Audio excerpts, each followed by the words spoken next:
Hello everybody, Smith here. Welcome back to some more BD Armory. Now this is the Frontier Justice by Pyro, and various versions of this have been on several of my streams recently, and during the streams we got to talking about sort of the triplane design and the relative strengths of it, and how it would be allowed in my competitions like Fighter Subscriber. You know, there's no actual limit on wing stacking provided they are definite, distinct, sufficiently separated wings. But should I be changing that?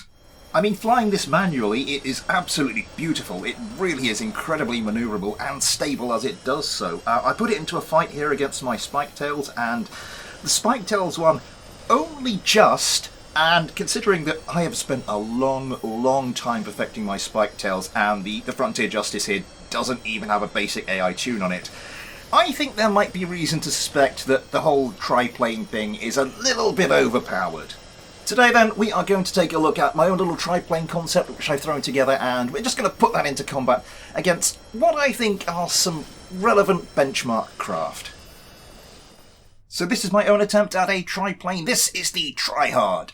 This is something I had a concept in my head, and it looks really good, and then I just built it, and it doesn't look anywhere near as good as the picture I had in my head. Never mind. It's also, I think I could have done better than this. This was kind of a tower job. I'm kind of a bit stretched for time because we're going on holiday shortly.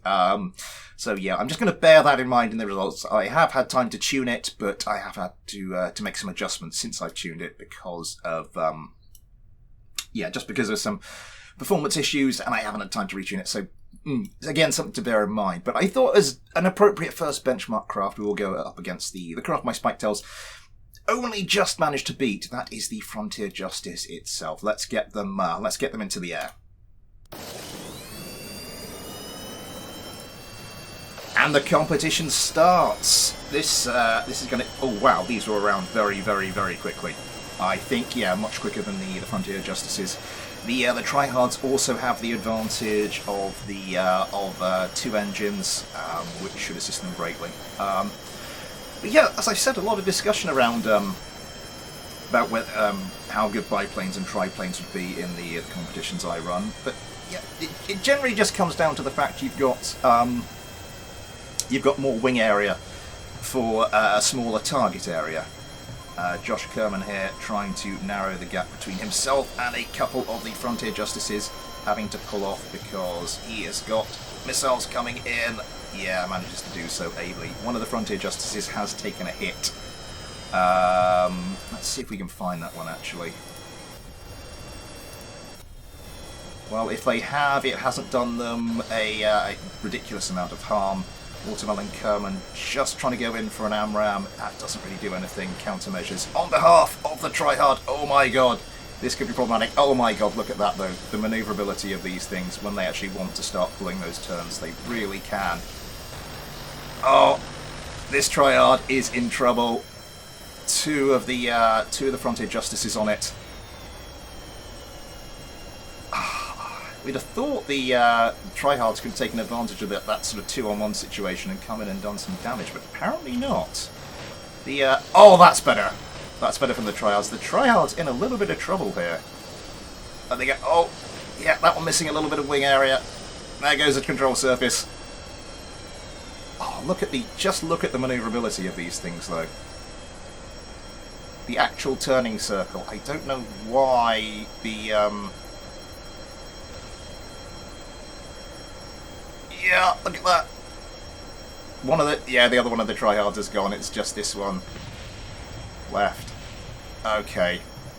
I think there may still be some tuning issues on this one, but just, as I said, the turning ability of these things, it's almost frightening. Oh my god, there it goes. Yeah. Okay, it turns out to be not the easiest victory for the Frontier Justices, but they come away without a loss nonetheless. Let's move on to another triplane. So we're back for our second fight, and also for some misfiring smoke effects for whatever reason. Yes, I thought this wasn't performing to like the level I'd seen it during my own testing, and then went in and checked, and yeah, a couple of the settings had gone a bit wonky since I actually sort of tuned this myself, so I don't know what happened there, but I'm blaming that. I'm blaming that for the reason my craft lost that fight.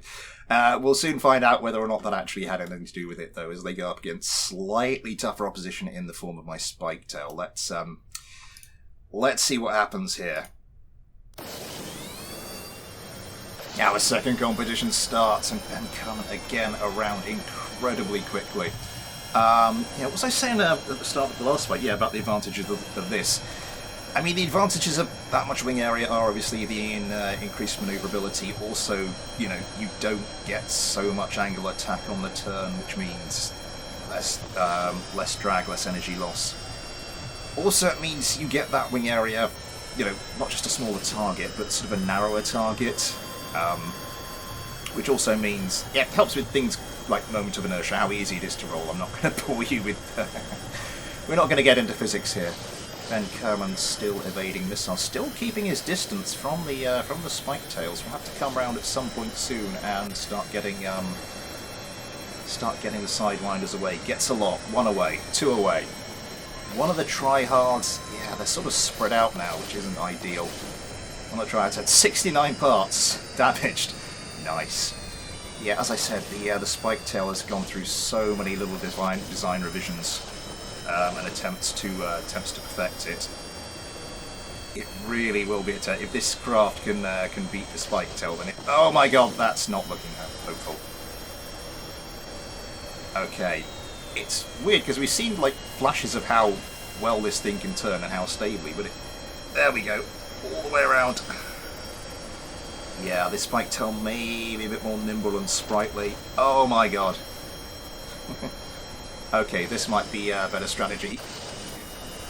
Not wanting to fire its guns for some reason. There we go. Gone far away. Can't quite line up the shot again. Possibly a tuning issue that I'm making excuses now. I really am making excuses. Oh, this is looking a more interesting fight. It does look like the tryhards are definitely sort of more holding their own now. Oh my god, that is one of the spike tails in serious trouble there. Ben Kerman, oh come on, get comes away.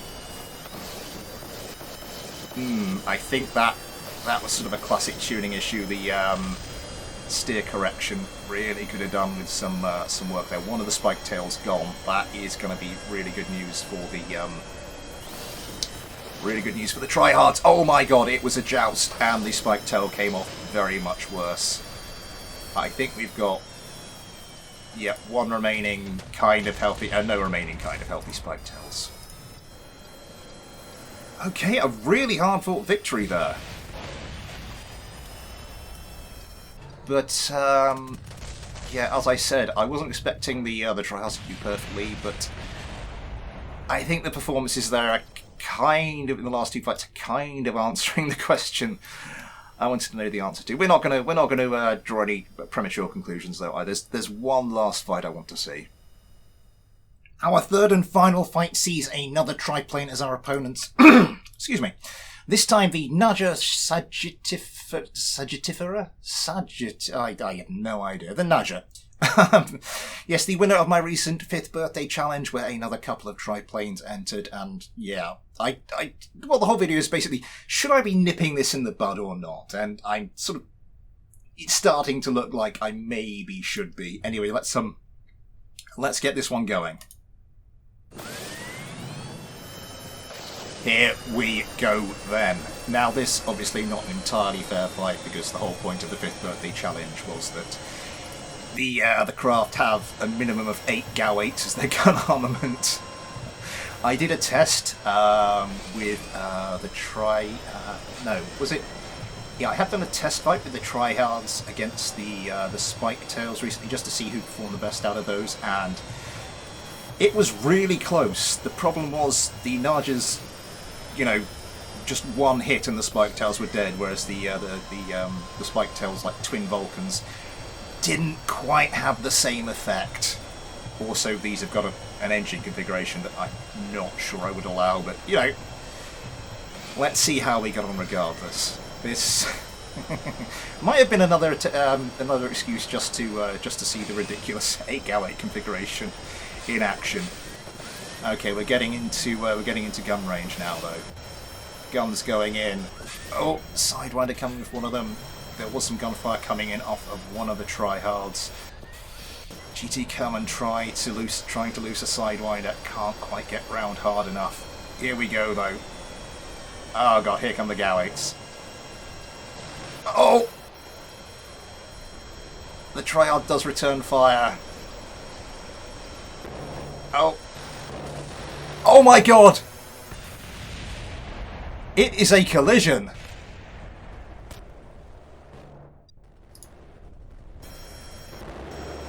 Yeah, you're not going to survive for much longer. Okay, though. Oh, that one of the Narges is taking some heavy damage. Is that one of the Narges? Yeah, the Narges really kind of unexpectedly on the back foot here. They got one healthy craft, although that, yeah, with 8 Gowates, that could change pretty quickly. Oh no, it's basically one-on-one. It is basically one-on-one. Ben Kerm was distracted by the crashing Narja. Doesn't appear to have done any harm so far. They are into a bit of a death spiral. Hang on. No, one of the Narjas I thought was down and out. It's still hanging on in there.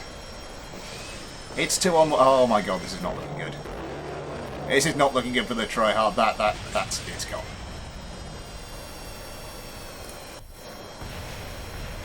Yeah, I just saw this one get hit by a stream of gunfire and assumed it was done for, but apparently not.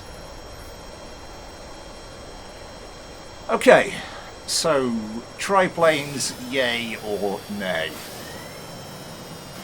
I think what I've seen is basically leaning me towards yeah. I think for just the general competitions, I think maybe triplanes might have to be out. Although maybe as a specific competition, or quadruplanes, or pentaplanes, or whatever you want to call them, that might be fun. But I think adjustment to the fighter subscriber rules will be incoming. Yes, so thank you to oh god, I'm not prepared for this. Who sent me the Narja? Who sent me the Narja? Pancake Space. Thank you to Pyro and Pancake Space for those craft for taking part in this little experiment. That will be all for today. I do hope you've enjoyed it. If you have and you haven't already, please consider liking, subscribing, commenting. All helps the algorithm. Maybe following me on Twitter. Maybe getting involved with the Discord. Great BD Armory and KSP community on there, and much more besides. All those links in the description, as are links to the PayPal and the Patreon if you want to help support the channel. You too can get your own little Patreon Kerbal, like Josh Kerman here, access to the Patreon and the Discord, you name it at the end of regular videos. Any other stuff I upload, and of course it all helps me to spend more time making high quality content for you, making decent quality content, making content for you guys. Yes. I will be back soon with some more BD Armory. Until then though, thanks for watching, take care, and I'll see you next time.